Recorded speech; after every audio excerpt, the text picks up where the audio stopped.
श्री भगवान बोले, कितने ही पंडित जन तो काम्य कर्मों के, स्त्री पुत्र और धन आदि प्रिय वस्तुओं की प्राप्ति के लिए तथा रोग संकट आदि की निवृत्ति के लिए जो यज्ञ दान तप और उपासना आदि कर्म किए जाते हैं, उनका नाम काम्य कर्म है।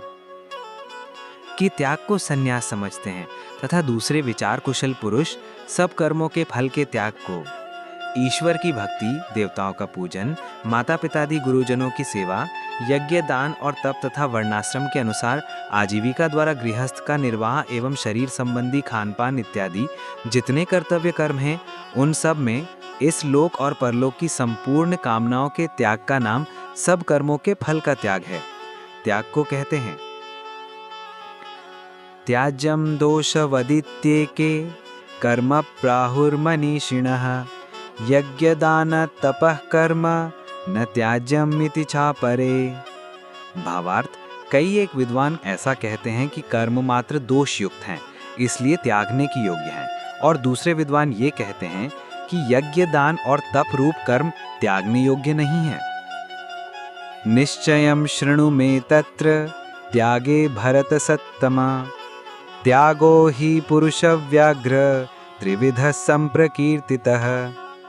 भावार्थ, हे पुरुष श्रेष्ठ अर्जुन, संन्यास और त्याग, इन दोनों में से पहले त्याग के विषय में तू मेरा निश्चय सुन, क्योंकि त्याग सात्विक, राजस और तामस भेद से 3 प्रकार का कहा गया है। यज्ञ दान तपः कर्म न त्याज्यम कार्यमेव तत् यज्ञो दानम तपश्चैव पावनानि मनीषिणाम। भावार्थ, यज्ञ दान और तप रूप कर्म त्याग करने के योग्य नहीं है, बल्कि वह तो अवश्य कर्तव्य है, क्योंकि यज्ञ दान और तप ये तीनों ही कर्म बुद्धिमान पुरुषों को पवित्र करने वाले हैं।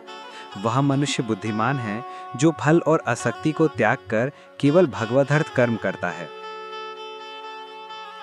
एतानि अपि तु कर्माणि संगम त्यक्त्वा फलानि च कर्तव्यानीति मे पार्थ निश्चितं मतमुत्तमम्। भावार्थ, इसलिए हे पार्थ, इन यज्ञ दान और तप रूप कर्मों को तथा और भी संपूर्ण कर्तव्य कर्मों को आसक्ति और फलों का त्याग करके अवश्य करना चाहिए। यह मेरा निश्चय किया हुआ उत्तम मत है।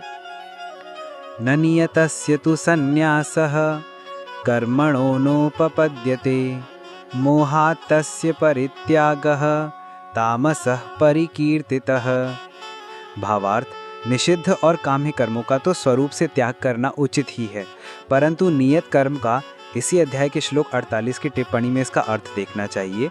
स्वरूप से त्याग करना उचित नहीं है, इसलिए मोह के कारण उसका त्याग कर देना तामस त्याग कहा गया है। दुःखमित्येव यत्कर्म काय क्लेश भयात् त्यजेत् सः कृत्वा राजसं त्यागं नैव त्याग फलं लभेत्। भावार्थ, जो कुछ कर्म है वह सब दुख रूप ही है। ऐसा समझकर यदि कोई शारीरिक क्लेश के भय से कर्तव्य कर्मों का त्याग कर दे, तो वह ऐसा राजस त्याग करके त्याग के फल को किसी प्रकार भी नहीं पाता। कार्यमित्येव यत्कर्म नियतं क्रियते जुन संगम त्यक्त्वा फलं चैव स त्यागः सात्विको मतः।